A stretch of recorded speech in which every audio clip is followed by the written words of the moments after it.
What's up, guys? Josh Pate here from 24/7 Sports, joined by our National Director of Recruiting, Steve Wiltfong. It is the Wiltfong Recruiting Whip Around, as much scoop as your mind can possibly handle. Steve, last week, the main story everyone was talking about, Korey Foreman, the big five-star decommitment. You heard that right, decommitment from Clemson.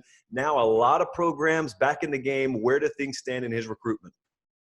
The 24/7 Sports crystal ball is obviously gaining steam regarding the USC Trojans, proximity to family, proximity to his trainer, who also happens to be Drake Jackson's dad. There's some juice with this USC program. They've obviously altered the coaching staff and added some really good recruiters, particularly to the defensive side. And I think those are all things that are helping USC. But the school that seems to also have a lot of steam for Korey Foreman, although it hasn't shown up on the 24/7 Sports crystal ball yet, but potentially down the road, is Georgia. I talked to one source close to Korey that thinks that Georgia's in terrific position. I know that Kirby Smart and that staff has been in near, if not daily, communication with the five-star recruit from California. And it was a school that even prior to his commitment to Clemson, they were in a good spot to land Korey Foreman. But you have the wrinkle of Korey Foreman and fellow five-star defensive lineman Mason Smith potentially playing together in college. Mason Smith, shortly after Korey decommitted, told me that he thinks it's a great chance that they play together in college. I think that Georgia is near the top of the list for Mason as well. So when you tie in Mason and you tie in Korey, you can't leave out LSU. Mason being from Louisiana, LSU is the crystal ball favorite for Mason, but similar to not sleeping on Georgia, although USC is a crystal ball favorite for Korey Foreman, you can't sleep on Georgia for Mason Smith. I know he loves the Bulldogs, but in turn, LSU also in the thick of it for Korey Foreman. There were some people that believed that LSU was an early leader for Korey Foreman as well. So Ed Orgeron, the defensive line background, he's doing everything he can to lure Korey and Mason to Baton Rouge as well. So those are the three schools that I think are in the best position to land Korey at this point: USC, Georgia, and LSU. I know there's some other people that think that he's going to stay out west no matter what, so they think it's Oregon and Arizona State alongside USC. But I think if it's not USC, we're probably going to see him playing in the SEC at Georgia or LSU. Obviously, a huge name out there in quarterback recruiting, Steve, Caleb Williams. The Sooners just missed out on Jantzen Dunn. They are very much in it, though, for Caleb Williams. What's the latest here? Yeah, we're used to seeing Oklahoma sign potent offensive recruiting classes under Lincoln Riley. They already have top 247 receiver Cody Jackson committed. And where's the cavalry? I think that the domino to drop for them is obviously the number one ranked quarterback in the top 247, Caleb Williams. His timeline is August, is what the family has always indicated to me. He was supposed to take an official in June to Oklahoma. There was talk of Caleb getting back for the spring game in April. All that in limbo as we deal with the coronavirus pandemic. I still think Oklahoma is the one to beat. When they took a visit to Oklahoma early in the spring before this mandated NCAA dead period we're in because of the coronavirus, it was Caleb, both his parents, and then some of his trainers and personal coaches that are all big part of the decision process. They want to take that whole team to LSU still and give LSU one more look, as they've obviously had some coaching turnover from the fall, and get to see that offensive staff work in person. LSU, they would take two quarterbacks this cycle if it's the right two. Caleb Williams has been the top target for them the entire time. They're in the top four for Miller Moss, the top uncommitted quarterback out west, and they're still the 24/7 Sports crystal ball leader for Garrett Nussmeier. So it'll be interesting to see how LSU quarterback recruiting turns out. But back to Oklahoma, they can get Caleb Williams in the fold. Who knows what that sets up, because I think that they're in great position for five-star running back Kamar Wheaton. Mario Williams and Christian Leary are a pair of Sunshine State receivers that I could see certainly landing in Norman as well.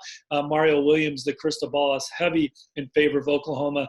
I wouldn't be surprised if that's the case soon for Christian Leary, who recently put out a decision date of June 6th. And then offensive line recruiting, I like Oklahoma for Bryce Foster.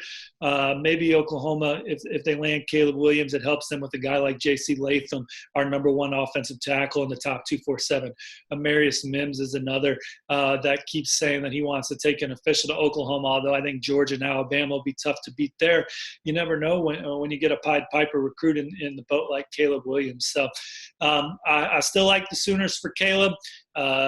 We'll see what visits he's able to take moving forward, LSU, Maryland, and places like that. But obviously, if Lincoln Riley can get Caleb in the boat sooner rather than later, could be a huge domino for their 2021 class that's sitting at like number 36 nationally right now. We're talking quarterbacks here, and we're talking dates, and we've got a date set now for Kaden Salter. Steve, what's the latest? Yeah, Kaden Salter told me over the weekend that he's going to announce his college decision on May 10th, and he's basically got it down to 3 schools: Auburn, Baylor, and Tennessee. And Baylor was a 24/7 Sports crystal ball favorite going in to that announcement. But I'm hearing that Tennessee may be in the driver's seat. My crystal ball reflects that right now. But I'm not sleeping on Chad Morris, Gus Malzahn, and Auburn. I think he's going to end up in the SEC. Chris Weinke and Jim Chaney and Jeremy Pruitt leading the charge for the Vols there. A great visit to Tennessee right before things went dead, where he basically spent 9 hours on campus just hanging out with everybody. He visited Auburn. He didn't get as much time or interaction at Auburn. I think the students weren't on campus, and maybe some of the coaches weren't there. I don't remember all the details of that. I just know he got a more thorough look at Tennessee, and he's Tennessee's top quarterback target. He got Auburn. They're swinging on a couple Texas guys, Kaden Salter, Demetrius Davis, who's committed to Virginia Tech, being another that you see Auburn undercover, and Keith Niebuhr and those guys reporting on. But Kaden Salter, Tennessee, that's who I'm leaning towards right now. And we'll see if the Vols can bring it home, or we'll see if Gus Malzahn, Chad Morris, and Auburn can change things for the number 4 dual threat quarterback in the top 247. He's the number 1 signal caller in Texas, according to our rankings. Now, Steve, you've got a Georgia crystal ball prediction in right now for Smell Munden. What's the latest with him? Yeah, working on a feature on Smell Munden. So talk to some people around that recruitment and with knowledge of that recruitment, and even talking to his dad. I think Georgia has set the bar or the tone in that recruitment, but this is going to be an SEC slobber knocker. Florida, I'm told, is doing a terrific job as well recruiting him, and Tennessee and Auburn are 2 others in the middle of it for him as well. But right now, I like Georgia, and Georgia, I get a sense that this could be another special class. They've been in the top 3 of our rankings in each of the last 4 years, bringing home the number 1 spot twice. Now, there's a team out there that can catch Ohio State this cycle, as Ohio State seems to be running away with it right now, the top of our rankings. It would be Georgia if they can land guys like Korey Foreman and Mason Smith and Smell Munden and James Williams and Tony Grimes. And that's 5 stars right there, that Georgia has a legitimate shot of landing. And right now, my crystal ball is sitting good with the Dogs and Smell Munden.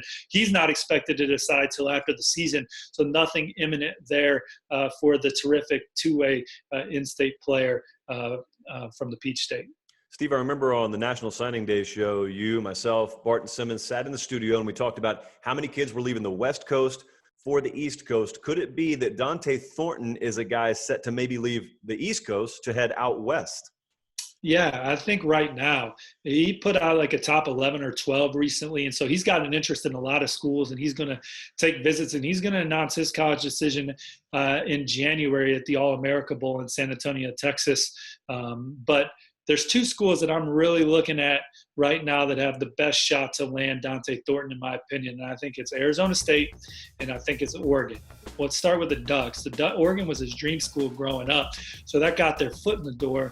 They brought him out to Saturday Night Live in Eugene over the summer. I was actually there myself covering that camp and saw that he was having just a terrific time out there with Mario Cristobal and company. It was a gorgeous weekend in Eugene. The sun was shining. There were a lot of blue chip recruits on campus that weekend. Caleb Williams was another that was at Oregon that weekend. But not only is it the dream school, but Joe Moorhead, the offensive coordinator there now. Dante Thornton's a one-time Penn State commit that certainly saw what Joe Moorhead did with that offense there in Happy Valley before going to Mississippi State. So I think that's a hire that him and his family are keen on. I think that Mario Cristobal doing a great job with any Oregon top target that has been a positive thing there as well. And I think that they're comfortable with the situation there of Dante being able to come out there and be an instant impact player for a program that's knocking on the door of the college football playoff. Arizona State, Jaden Daniels, Herm Edwards, Coach Prentice Gill. I think those guys are doing a good job building a relationship with Dante Thornton and his family. I think that Herm Edwards is a big thing of just getting young men, preparing them to for the next phase of their life, becoming men. The family has said to me, I think that's something that really intrigues them about Arizona State. And they had an exciting recruiting class last year, and they're trying to build on it this cycle. And I think that Dante Thornton's one of the potential bell cows of that class if they're able to land him. So much information. I don't think you have breathed in the last 10 minutes. And that, folks, is why you keep it locked on 247sports.com. And that's why you listen to Steve Wiltfong anytime he opens his mouth. Thanks, Steve. Appreciate you.